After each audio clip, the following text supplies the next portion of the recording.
লন্ডনে অনুষ্ঠিতব্য কমনওয়েলথ পররাষ্ট্রমন্ত্রীদের বৈঠকে রোহিঙ্গা সংকট সহ বিভিন্ন বৈশ্বিক ইস্যু তুলে ধরেছেন বাংলাদেশের পররাষ্ট্রমন্ত্রী।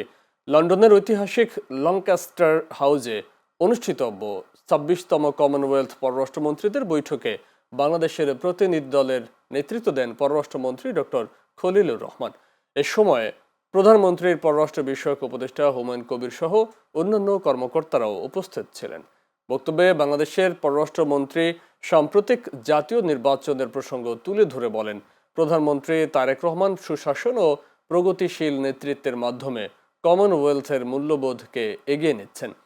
এছাড়া মিয়ানমার থেকে জোরপূর্বক বাস্তুচ্যুত রোহিঙ্গাদের প্রসঙ্গ তুলে ধরে জানান, নতুন করে রোহিঙ্গা অনুপ্রবেশ অব্যাহত থাকায় পরিস্থিতি আরও জটিল হয়ে উঠছে।